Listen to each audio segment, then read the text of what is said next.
Bismillahirrahmanirrahim.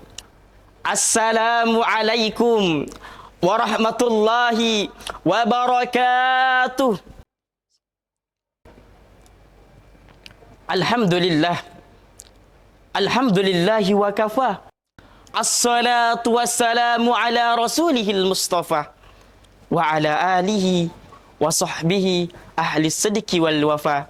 Amma ba'. Sahabat fillah yang sama-sama dimuliakan oleh Allah Subhanahu wa taala. Jikalau kita punya mulut, maka bicaralah yang patut.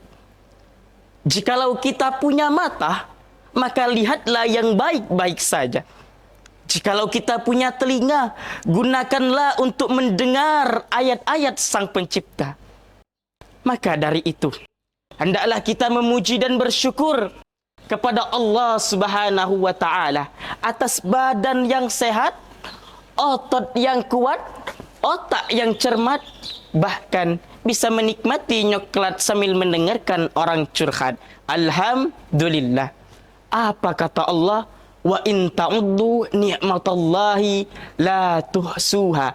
Jikalau kau ingin menghitung nikmatku, kata Allah, sungguh kau tidak akan sanggup menghitungnya. Hadirin, walaupun kau hitung nikmat Allah dengan pesawat tempur buatan negara Singapura dikendarai oleh Pak Gus Dur, nikmat Allah itu ghafur, takkan pernah hancur, betul? Maka dari itu, jangan jadi orang yang kupur, nanti ditabak sepur, masuklah kubur.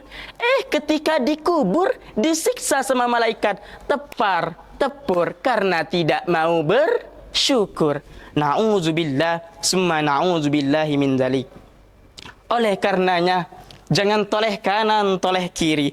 Karena seorang dai tanpan sedang berdiri akan menyampaikan sebuah materi. Al-Quran sebagai pedoman kehidupan. Hadirin sebangsa dan setanah air Indonesia. Zaman semakin canggih.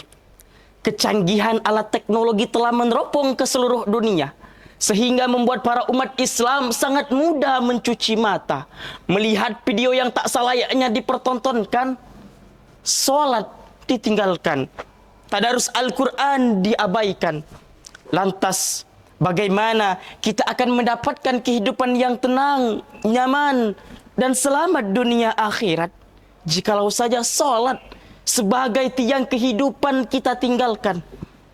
Al-Quran sebagai pedoman kehidupan kita abaikan. Padahal sudah jelas bahwa Al-Quran adalah kitab suci yang menjadi petunjuk kehidupan umat Islam. Sebagaimana yang difirmankan oleh Allah Subhanahu wa taala dalam surat Al-Isra ayat 9 yang berbunyi, A'udzubillahi minasyaitonirrajim. Bismillahirrahmanirrahim. Inna hadzal Qur'an yahdi lillati hiya aqwam wa yubashshiral mu'minina alladhina ya'maluna shalihat anna lahum ajran kabira. Sesungguhnya Al-Quran ini memberi petunjuk ke jalan yang paling lurus dan memberi kabar gembira terhadap orang-orang mukmin yang mengerjakan kebajikan, bahwa mereka akan mendapatkan pahala yang sangat besar. Hadirin seiman dan seagama Islam, tentunya ada beberapa hal yang harus kita lakukan agar Al-Quran dapat dijadikan pedoman kehidupan umat Islam. Pertama, qiraatuhu, membacanya. Aktivitas membaca Al-Quran merupakan cara awal untuk menjadikan ia sebagai sahabat kehidupan. Karena dalam hadis Nabi mengatakan, Iqra'ul Quran fa innahu ya'ti yaumal qiyamah syafi'an li ashabi. Bacalah Al-Quran, sungguh pada hari kiamat nanti ia akan datang sebagai syafaat bagi para pembacanya. Hadis riwayat Muslim. Yang kedua, ta'allumuhu, mempelajarinya. Untuk menjadikan Al-Quran sebagai sahabat kehidupan, kita juga dituntut untuk mempelajarinya. Tak cukup dengan membacanya, namun juga mempelajari makna-makna yang ada di dalamnya. Karena khairukum man ta'allama al-Quran wa 'allamahu. Sebaik-baik dari kalian itu adalah orang yang mempelajari Al-Quran dan mengajarkannya. Ketiga, wa amaluhu bihi, mengamalkannya.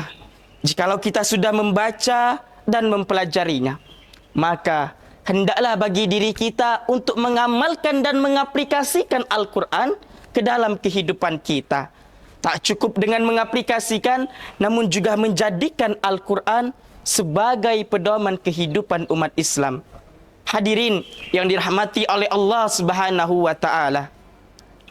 Dengan kita membaca Al-Quran, kita akan diberi petunjuk dalam setiap urusan kita sehari-hari. Baik urusan sesama manusia, urusan keluarga, urusan kerja, urusan hutang piutang, urusan mempergunakan harta, bahkan urusan perjodohan pun Allah tunjukkan melalui Al-Quran. Oleh karena itu, bacalah Al-Quran. Jangan menunggu waktu untuk membaca Al-Quran, tapi tuangkanlah waktu kita untuk membaca Al-Quran. Karena innalladzi laisa fi jawfihi syai'un minal Qur'an kal baitil gharab. Orang yang dari tenggorokannya tidak pernah keluar sepotong ayat suci Al-Quran pun, maka orang itu bagaikan rumah yang kosong tanpa penerangnya. Hadis riwayat Tirmidzi.